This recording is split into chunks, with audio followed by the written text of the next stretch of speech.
Twilight Masquerade is almost here, just about 20 days from pre-release's beginning.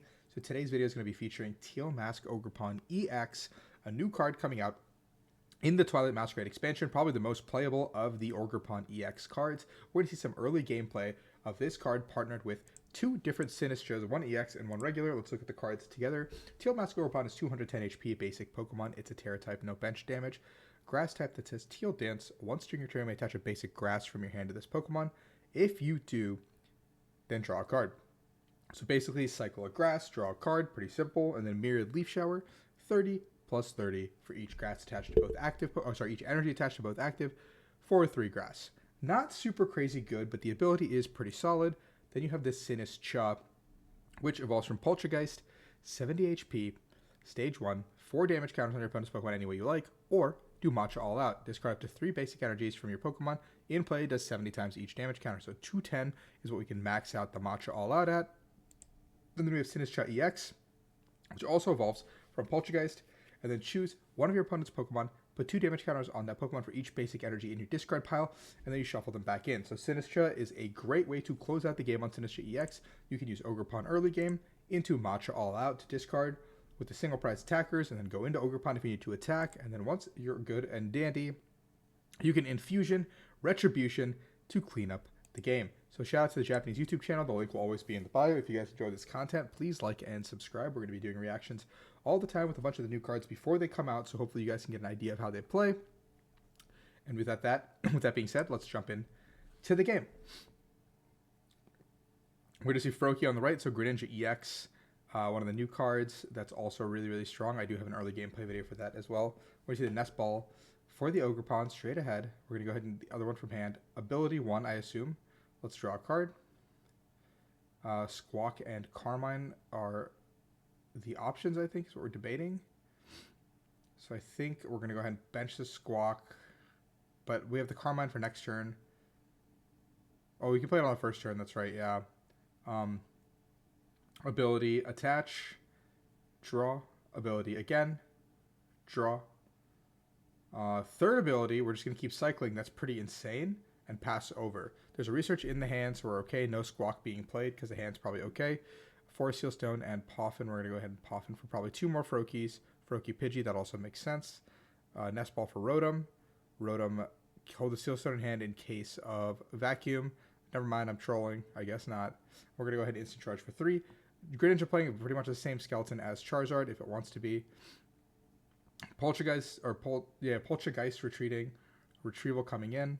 We're going to go ahead and see the ability, draw 1, ability on bench, draw 1, boss's orders, bring up the Pidgey, a great boss's orders here because now we can take out the setup engine of the deck, take 1 prize, and now you know Greninja has to be the next attacker in command.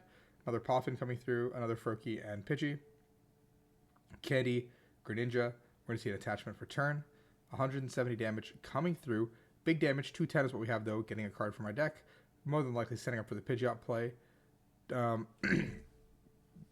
think this is look at top 7, get 2 grass energy you find there.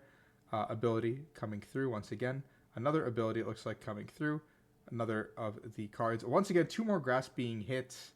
I do think Greninja is probably fine this turn. I don't think we're going to be able to one-shot this ever. We're going to attach for turn. Attach another Poltergeist. Sorry. And we're going to go ahead and do 180 damage, I think. Or we're just going to accelerate again to the bench. Carmine. Let's draw some cards. New Ogrepon here for the turn. 30 plus 30, so 180. Nothing too crazy here. I think, okay, there's the Candy Pidgeot. We knew that was pretty much coming. Turo, picking up the Greninja. That's really scary. This Greninja is very, very strong. Pidgeot's going to be able to get rare candy if we want as well. Another rare candy, so second Greninja. We're going to see that's 3 candies gone, though. So in this situation, like a card like Airy could be really, really bad for the game. We're going to see the Counter Catcher, bringing up the damage to Ogrepon. Going for like a 2-2-2 strat. And then we're going to go ahead and just simply... I think if we play a middle evolution of the Frog, we probably want to go grab that if we can. Just because if this guy goes down somehow, by some miracle, the game gets really hard because we only have 1 more candy to produce another one. Ability, another Ogrepon coming down. Wordier entering play. We're going to go ahead and Iono. If I could Wordier this turn, I would probably do it, because I think that 3 candy gone, it's really hard to produce a 4th Greninja, and even if you do, it doesn't one-shot. Oh, no, Wordier's weak to fighting, so it does one-shot, actually. I'm trolling. But we're going to see the one-shot here from the Wordier. 8 energies. Side Shield Bash, taking the knockout. And can we get the pieces we need, given that our card got Ion to the bottom? We need Candy Greninja, exactly. Can we find those pieces? Do we have an Ultra Ball? Seal Stone was used. Nest Ball coming through. Grabbing us. Blood Moon Ursaluna. This card is absolutely fantastic. One of the best cards in the set for a lot of all-purpose decks because of its ability that lets you attack for 1 less energy when prizes have been taken. DT coming through. There's the Frogadier. And we're going to go ahead and see the Blood Moon Ursaluna swing for the knockout. 220.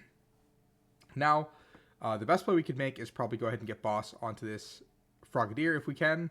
But I think that's still a little bit of a tall ask. There's a Sinistcha. Poltegeist. I don't know, one of these two.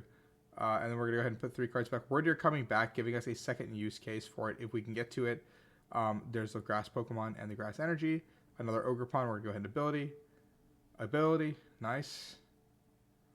Third ability. We're going crazy here, actually. Gear. Iono. All right, pretty good. We're going to go ahead and E-switch to active. Oh, this is good. I actually like this quite a bit because I think we can just take out the Frogadier, make the game a little bit difficult to play. The Super Rod is going to be able to A-Spec Focus Sash. Now we have 10 HP remaining if we want to play it that way. But unless the knockout gets taken, we can't really utilize... we can't utilize the other Sinistcha, or Poltegeist maybe. But we're going to just go for the active here, 260. Exactly 13 energies. 13 energies going back into the deck. Now they can be cycled much easier. 2 prize cards being taken, 1 prize remaining. We're going to go ahead and see if his Iono does anything.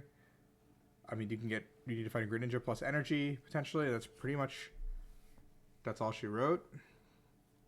If we can get there.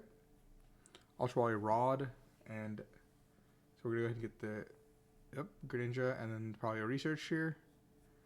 I think there's no way we should miss, but if it does happen, it'd be really unfortunate. The game does end. Let's see it. Okay, just playing it safe, going for the 170. We're down to 2 prize cards, so there's a world where we can just win the game in the following turn, just by virtue of our opponent not being able to remove this Poltergeist off the board. Gear is going to whiff. We're going to see attach Excel. Excel again. Excel again. The other one, E-switch. That guy's one retreat. That's crazy. Boss orders up the Rotom, and that should be the game. 3 prize cards taken.